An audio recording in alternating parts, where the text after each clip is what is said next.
Alright, what is going on, guys? So we're back with some more Torch videos. I'm sure all you guys have been missing that Torch gameplay. I know you all love it. Had to take a break from uploading it for a while, but we're back. And today, we're going to be taking on some Labyrinth of Legends. So, one night, I was honestly just bored, and I was like, I wonder how Torch would perform in Labyrinth. And I'm like, well, let's go test it, because why not, right? So we're going to be doing two fights, Red Hulk and Star-Lord. I'm not going to be going too deep into here because with Torch being unawakened, I only get one pre-fight ability per quest. So for me, that would be all of Labyrinth unawakened. So we're not going to be doing like an entire run or anything. We're just going to be doing a couple of fights here. So I brought some full synergies with the Nick Fury. So we purified the bleed at the start. And we also have a couple of evade charges. It's just you can play a little aggressive, whatever. So yeah, pretty much the plan is going to be to build two L3s. Every time we use an L3, we're going to activate two smolders, and those just help us retain our temperature, and with more temperature, your incinerates are just better. So, and we also have suicides on, so we're not going to be taking any of the recoil from special 2s or special 1s, because we're just going to go for the special 3s. And the special 3 looks pretty cool too. That's just a perk of it, I feel like Human Torch and Namor have two of the best L3s that have come out this year. One's like fire and one's like water, which is, I don't know, kind of nice little parallel there. I like that. But yeah, man, so Human Torch, I was really curious to see how many hits we could get this Red Hulk down in with Human Torch, because, I haven't heard, before I pulled Human Torch, I only knew like two people that even ranked him up and that even liked him, like in the whole community. Like there wasn't a whole lot of people talking about this guy, and there wasn't a whole lot of people ranking him up. But now, even though he is being talked about a lot more, which I really am happy to see, he's getting some more respect. A lot of people have been pulling him from the crystals. People are realizing, like, hey, this guy, he's not bad. And I feel like my videos helped. I'm definitely not responsible, but I feel like I helped turn the tide a little bit in the Human Torch debate. So I'm really happy to see people talking about him and just using him more. But I haven't heard anyone say anything about using him for Labyrinth. So I was really curious to see, what kind of numbers we could be getting in here. And as you can see, like the damage over time is insane. You can see he's taking if we actually take a look at the numbers, it's about 20. It was about 2,500-ish damage with when we had like about 9 Nova Flames up, which is pretty crazy. Like those Nova Flames, man, they just put in the work over time. If you can really stack those things up, man, it's pretty crazy. So yeah, pretty much how on a combo you can get 3. If you go for a 3-hit combo, medium, light, medium, you can apply 3. If you go for a full 5-hit combo, you're still only applying 3. That's why sometimes it's better to just go for a 3-hit combo, just apply those incinerates and then, keep start a new combo and keep applying more, really stack them up as much as possible. And the power stings are pretty nice too, because whenever Red Hulk's throwing those specials, he's just dealing damage to himself. So, that's great. I think that was like over 7,000 damage right there for him just throwing a special. So, all that damage, it really starts to add up. And so, as you can see, we're about 100 hits in, and we're already halfway done, which is pretty quick. If we can get this done in under 200 hits, I'll be pretty impressed, man. I'll be pretty impressed. As you can see, when we hit Red Hulk on the block there, we hit on his block for about 1,000 damage, and that's because with our incinerates and our Nova Flames right now with the pre-fight, we actually negate, or we really lower his block proficiency and his chance to perfect block. So Human Torch has some utility for hitting into blocks, actually, when that could be applicable. Maybe just one random thought where you want to hit on the block is for Do You Bleed, when it was in Act 6.2 where they had like Emma Frost, Killmonger, Ghost, like no one that's straight up immune to bleed, but like pseudo immunities to bleed or like benefits to bleeding. So you want to hit at them on their block with like a Corvus. That's what I did for my Legends runs. Scenarios like that where you want to hit on the opponent's block and deal a lot of damage. That could be useful. Also, that node, I think it's called Invade, where you get like a crazy amount of damage on their block. Human Torch could be good if you have incinerates, man. You really lower the power of their block, and boom, you're gonna be doing a lot of damage. So, it's another piece of interesting utility that Human Torch has, man. He has a lot going on. One change I would really like to see is right now, when you're over 10 temperature, Human Torch cannot miss. But that only applies to like when you would miss, not when you'd be evaded. It's two different things, which is kind of weird. But I wish it was just both. Like Nick Fury, when he has 5 tactical charges, he cannot miss or be evaded. I wish Torch kind of had that too at 10 charges, at 10 temperature or above. That'd be cool. As you can see, I'm kind of charging my temperature a little bit with the heavy attack as he throws his specials. I can't charge it for too long, just getting a little bit of charge time. You know, that's also how you can play with Ghost. Punish his special one with a heavy attack to get Furies. It's a little bit way to play around this Red Hulk here. So he's at 10% health left. We're at 186 hits. We're really close to 200. Let's see if we can finish this guy up in less than 2. Those Nova Flames are ticking pretty hard, man. That's great. Look at that Nova Flame. And I think that's the one from the special 3. That's why it's ticking so big. And yeah, apply some more. Boom. 5k direct damage from him throwing that special. Boom. Look at this, man. We're about to take him down 4%. 194 hits. Let's see if we can make it in under 2. Bait the specialist should do some good damage to himself. There we go. About 4,000 direct damage. Charge that heavy up a little bit. Ooh, hit him with the double heavy. There we go, dude. 198 hits to take down Labyrinth Red Hulk. Honestly, I was very impressed. After I did that, I looked at the hit count. I'm like, wow, that's pretty good. That's honestly pretty good. So now I figured, you know what, let's take him against Star-Lord as well. Let's see what kind of damage output we can get. If these were Mystic champions, dude, this would be insane. We'd be able to build up Smolders so quick, and those Incinerates would be taken hard. But this is without even class advantage or anything, you know. So yeah, this fight's definitely going to be a lot longer. The Star-Lord has... Red Hulk has about 1.5 million health points. Star-Lord here has about 3.3 million, so it's over double the health. So yeah, keep that in mind. This fight's going to take quite a while longer if we can even get the solo here. So yeah, pretty much trying to get back up to another L3, start building up those Smolder passives. It's because they just help the Incinerates. Here, I'm going to charge my heavy attack here. I screwed up, though. I thought I was at an L3. Wasn't quite there, but the little evade charge from the synergy helped out. Yeah, I'm really excited to see what the Human Torch buff is going to be, because Kabam, you know, they're doing the balance changes. So far, they're buffing Human Torch. They're buffing Annihilus. They're buffing Ebony Maw, they're nerfing Gull Obsidian, and they're leaving Ronin the same. And I'm not exactly sure why they're starting at Human Torch and Annihilus. Someone said that that's the first featured Cavalier Crystal to come out was for those two. So that's potentially why. I haven't heard any other reason for why they start. I don't know why they would just start with them. If they wanted to balance 2019 champs, they should start with Thing and Diablo, because they were the first 2 to come out.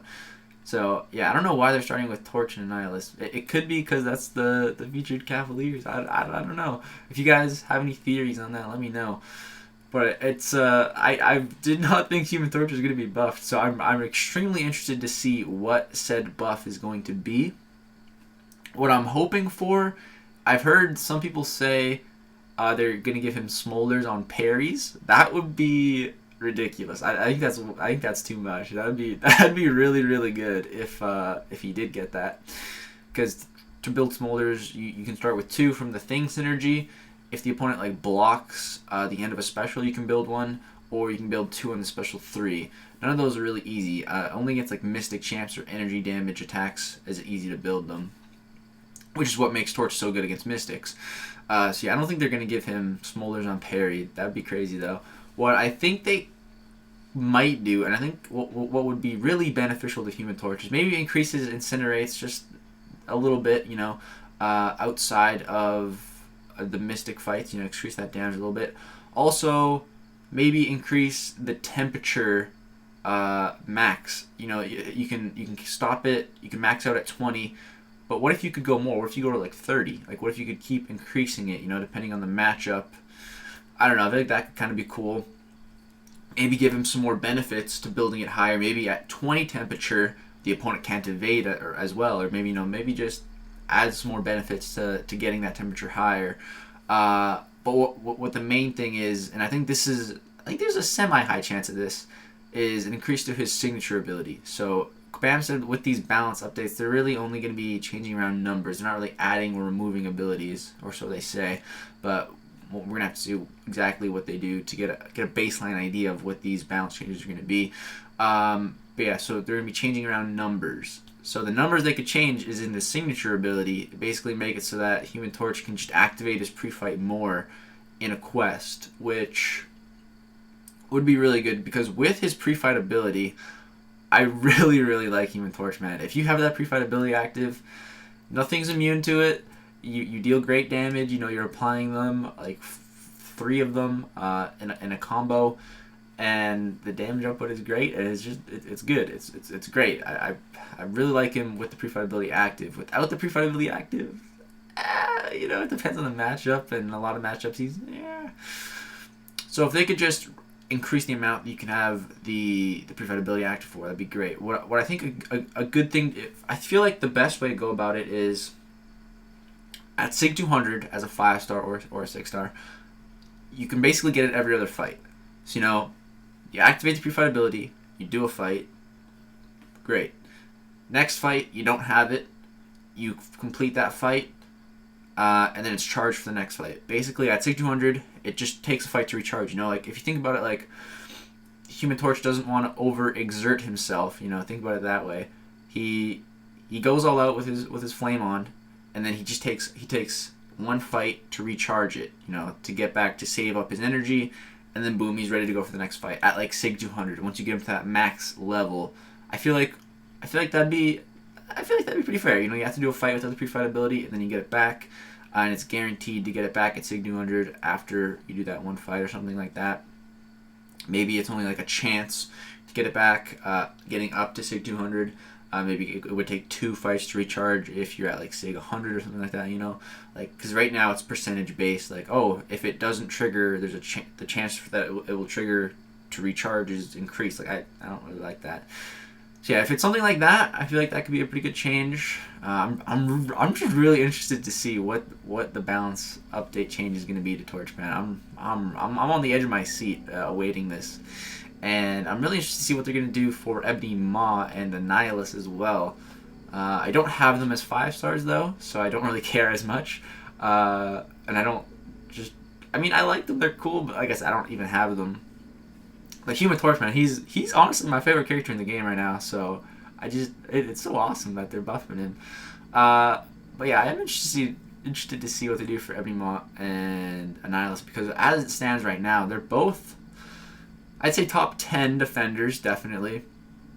So hopefully they don't get more annoying on defense, because that's not what we want. They're already performing really well as defenders, so we don't want to increase their defensive capability. So hopefully that doesn't change too much. Hopefully they don't become a bigger pain on defense. But I think what they need to do for both of them is just increase the damage once you ramp them up. Like Ebony Maw, you can build up the Thanos' favors or whatever, not favors, but the missions or whatever. You do certain things and then you get the persistent charges or whatever, right? But with Ebony Maw, when I was playing them, like, why do I even want to get these persistent charges? It's really not doing that much for me, like it just wasn't that beneficial to even do. Maybe once you complete all of them, he'll hit a lot harder, or get a multiplier to his damage or something, just to help his damage once you build him up, and then that way it wouldn't be annoying on defense unless he built himself up against you, which you should be able to fight around. And then Annihilus, I'm not really too familiar with Annihilus' abilities, but I know you want to stack up like a bunch of his debuffs. Maybe once you stack up a bunch, you just more damage output from him, increases damage in that state or something like that. Just make him hit harder, because I definitely think Annihilus should hit harder. He has the Cosmic Rod or whatever, and that's supposed to make him like insanely powerful. And as it stands, he is not insanely powerful. He's insanely annoying to fight against, but he's definitely not insanely powerful. So yeah, that's something for them. And then as far as Call of Obsidian goes, I definitely don't think he's overpowered. So I don't know. if they just, you know, decrease his damage a little bit, increase his block proficiency a lot, hey, then maybe he'd actually be a better champion, honestly. Because it's kind of silly that a character like Hulk&Star-Lord, like think about, let's say, Storm, right? Storm, when she blocks, she's using her arms to block, and that's what a lot of champions do. Hulk&Star-Lord is a big alien dude holding a shield, and yet Storm's block is better than this big aliens dude's shield. Like, that doesn't make sense. That makes no sense at all in any. I don't like that. That doesn't make sense, dude. That doesn't make sense. I don't understand why Hulk&Star-Lord's block is even low in the first place. He's got that big shield that he can hold. His big weapon that turns to a hammer, to a shield, whatever. So I think his block efficiency should be better. So hopefully they at least increase that if they're going to lower his damage a little bit. And then honestly, it could make him even a better character to play. Because as it stands right now, I don't know. I don't have him, but I feel like he takes a lot of potions to run. That's what I've heard. That no one really runs. I don't see anyone running him in the end game, anyways, just because he's not sustainable. You know. So maybe an increase to the block efficiency would help. Hopefully, Command does that, and they don't just make him worse. Because as it stands right now, I really don't think he's overpowered. He doesn't need the nerf. But we'll see. We got to see what these balance changes are in the first place with Human Torch Finalis before I jump to any conclusions. And then I'm interested to see what champs they do next. I really hope they don't touch Namor, his Sig ability at least. Yeah, a lot of people are saying they're coming for Namor next. That was an 80 million point grind in Arena. Oof. Yeah, I just don't want them to screw with his signature ability. If they decrease his damage, it's gonna suck too. But just don't mess with his Sig, man. Don't mess with the hydrokinetic armor. Yeah, somehow this video turned into talking about the buffs and the nerfs. But Human Torch, man, again, excited to see his buff. This Star-Lord almost goes down. Boom, finish him off there. That fight took a lot longer, but like I said, his health was a lot bigger. Let's see, so the final hit count on that Star-Lord was 433. Honestly, not terrible. That's not terrible. That's not too bad. It's a very high health opponent. I remember doing this fight with Stark Spidey back in the day at like rank 4 unduped. It was taking like 800 hits or so. So this didn't even feel that bad. But that's going to do it for this video, guys. Hope you guys enjoyed the Human Torch Labyrinth gameplay. And let me know if you guys want to see anything else with Human Torch. Let me know what you guys think they're going to be doing for his buff. Like I said, I'm excited to see it. That's going to do it for this video, though, guys. Drop a like if you enjoy. Subscribe for links to more content. Thanks for watching. Peace out.